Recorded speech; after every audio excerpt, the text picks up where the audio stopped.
강조는 고려 초의 무신으로 정변을 일으켜 목종을 폐위하고 현종을 옹립하여 역사의 역신으로 기록된 인물입니다. 그는 전추태후가 외척 김치양과 함께 반란을 일으키자 왕명으로 군사를 이끌고 개경으로 향하던 중 거짓 정보로 상황을 오해하여 정변을 일으켰습니다. 강조는 전추태후와 김치양 일파를 진압하고 목종을 폐위시킨 후 결국 시해하고 현종을 옹립했습니다.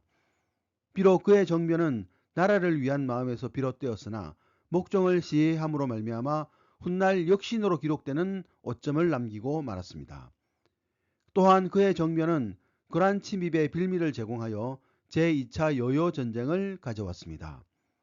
이 전쟁에서 강조는 거란군을 막기 위해 나갔다가 거란군에 사로잡힌 뒤 거란 황제의 투항 요구를 끝까지 거절하다 목숨을 잃었습니다. 역사에는 역신으로 기록되었지만 고려에 대한 그의 충절은 길이 남을 것입니다. 안녕하세요. 자팍다식 채널입니다. 오늘은 고려 거란 전쟁, 나라의 충절을 지키다, 역신 강조에 대한 이야기 보내드리겠습니다. 구독과 좋아요 부탁드립니다. 감사합니다.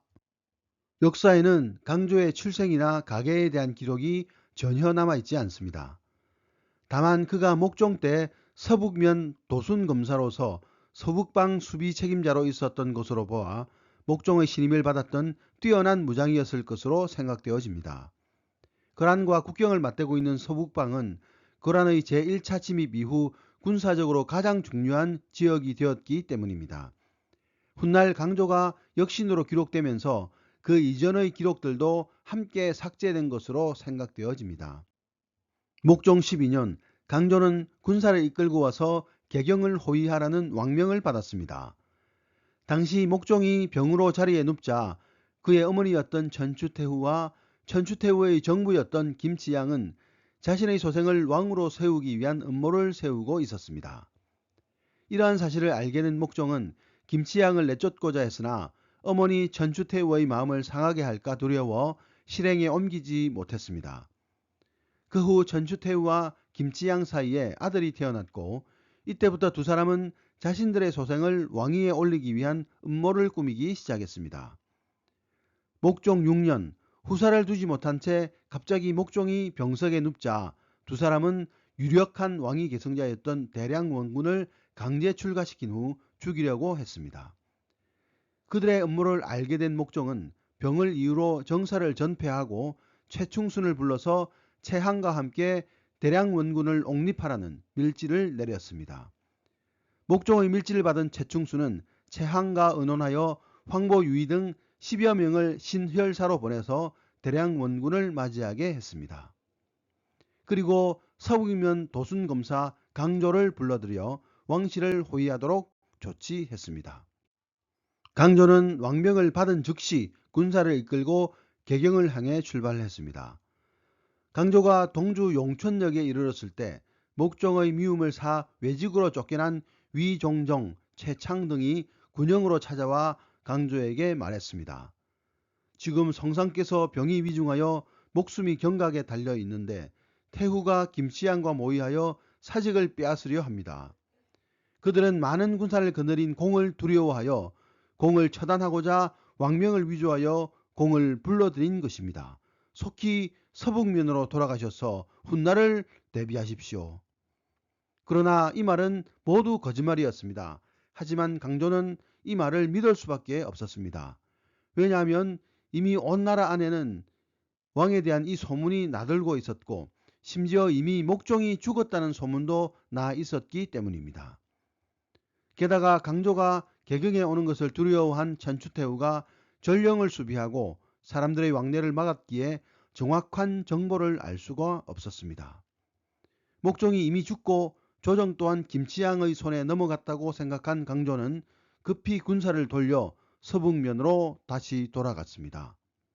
이때 강조의 아버지가 강조에게 서신을 보냈습니다. 임금이 세상을 떠났고 김치양 등 간흉들이 권세를 잡았으니 군사를 이끌고 와서 국난을 평정하도록 하라. 강조는 곧 이부시랑 이현운 등과 함께 군사 5,000명을 거느리고 개경으로 향했습니다. 그러나 평주에 이르렀을 때 뜻밖의 소식이 전해졌습니다. 죽은 줄 알았던 목종이 아직 살아있다는 것이었습니다. 강조는 무척 당황했습니다. 그는 자신이 왕명도 없이 군사를 이끌고 개경으로 향했다고 생각했고 그것은 누가 보아도 역모였던 것입니다. 강조가 이러지도 못하고 저러지도 못하고 고민에 휩싸여 있자 부하 장수들이 찾아와서 이미 엎질러진 무리니 결단할 것을 요구하고 나섰습니다. 이에 강조는 목종을 폐위하고 새 임금을 옹립하기로 결심하고 사람을 보내 대량 원군을 맞이하게 했습니다.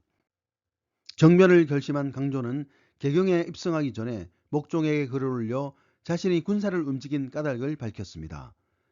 성상께서 병안이 위독한데도 미처 후사를 정하지 못한 까닭에 간악한 무리들이 제위를 엿보고 있습니다. 이것은 성상께서 간신 유행관 등의 참소와 아첨만을 믿고 상벌을 밝게 하지 못함으로써 초래된 일이기도 합니다. 이제 나라를 바로잡아 민심을 수습하고 간악한 무리들을 제거하여 사람들의 울분을 풀어주고자 합니다. 강조는 이현운에게 군사를 내어주어 영추문으로 나가도록 지시했습니다. 이현운이 군사를 대동하여 소리를 지르며 영추문에 들어서자 크게 놀란 목종은 즉시 간신 유행관을 잡아 강조에게 보냈습니다. 또한 호위하던 탁사정과 하공진마저 강조에게 호응해버리자 목종은 천추태후와 통곡하면서 최충순, 유충정 등과 함께 법왕사로 옮겨갔습니다. 강조가 대령 원군을 새 왕으로 옹립하니 그가 바로 고려 8대 왕 현종입니다. 강조는 목종을 폐하여 양국공으로 삼고 군사를 보내 김치양 부자와 간신 유행관 등 7명을 죽였습니다. 그리고 이주정 등 30명을 귀향 보냈습니다. 강조는 권력보다는 나라를 혼란에 빠뜨린 유약한 목종을 대신해 좀 더 강력한 힘을 가진 임금을 원했던 것 같습니다. 그러나 강조는 폐주 목종을 시해함으로써 역사에 역신으로 기록되는 오점을 남겼습니다. 강조는 김치양 일파의 변란을 막고 현종을 추대한 공로로 중대사에 올랐고 그의 휘하였던 이현우는 중대부사로 임명되었습니다. 강조는 곧이어 이부상서 참지정사에 올라 정권을 장악했습니다. 그러나 강조가 국정을 총괄한 것은 겨우 1년에 불과했습니다. 곧이어 거란이 강조의 정변을 빌미로 쳐들어왔기 때문입니다. 현종 원년 5월 요나라 성종은 고려의 강조는 목종을 죽이고 현종을 임금으로 세웠는데 이는 분명한 대역이다. 마땅히 그 죄를 물어야겠다. 라고 말하면서 공공연히 고려에 대한 침략 의지를 밝혔습니다. 강조의 정변이 거란 침입의 명분이 되었으나 이는 표면적 이유였고 사실은 고려에게 양보한 강동육주를 되찾고자 함이었습니다.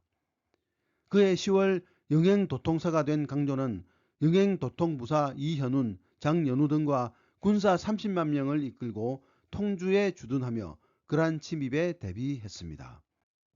마침내 그해 11월 요나라 성종은 40만 대군을 이끌고 압록강을 건너 흥화진을 포위했습니다. 고려군은 도순검사 양규를 중심으로 성을 굳게 지켰습니다. 요나라 성종은 항복을 권유했으나 고려군이 끝까지 저항하자 군사 20만을 인주 남쪽 무로대에 주둔시키고 나머지 20만을 이끌고 통주성으로 향했습니다. 이 소식을 들은 강조는 통주성 남쪽으로 나가서 군사를 세 부대로 나누어 강물 사이에 두고 진을 쳤습니다. 각 진영에 금거를 배치하여 이를 이용해 수많은 적군을 쓰러뜨렸습니다.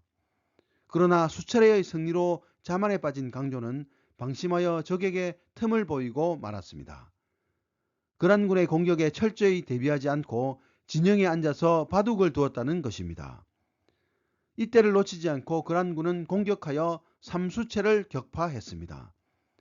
강조는 두 번째 보고를 받고서야 사태의 심각성을 깨달았지만 그는 이미 거란군에 사로잡히고 말았습니다. 비록 강조가 거란과의 싸움에서 패해 사로잡히긴 했으나 그의 전후의 행동으로 보아 이와 같은 기록은 사실로 보기가 어렵습니다. 아마 패장이자 목종을 시해한 역신임을 인식해 폄하한 것으로 보입니다. 이 싸움으로 강조를 비롯해 이현운, 노전, 노의, 양경, 이승좌 등 장수들이 사로잡히고 노정, 서숭, 노제 등 고관들이 전사했습니다. 지휘관을 잃어버린 고려군은 태각하다 거란군에 무참히 패하고 말았습니다. 고려사에 의하면 거란군이 강조를 담요에 싸서 수레에 싣고 가버리니 군사들이 큰 혼란에 빠졌다. 거란군이 이 기세를 타고 수십리를 추격하여 3만여 명의 머리를 베니 내버려진 군량과 무기가 헤아릴 수 없었다라고 기록하고 있습니다. 통주성 싸움의 대패로 고려는 전력의 대부분을 상실하였고 거란군은 통주, 곽주, 안북 도호부, 서경을 거쳐 개경까지 쳐들어왔습니다.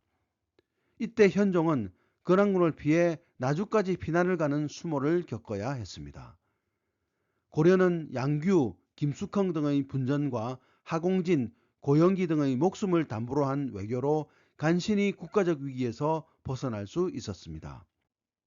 한편 거란군에게 사로잡혀 요나라 성종 앞에 끌려나간 강조는 끝까지 고려 신하로서의 신의를 저버리지 않았습니다.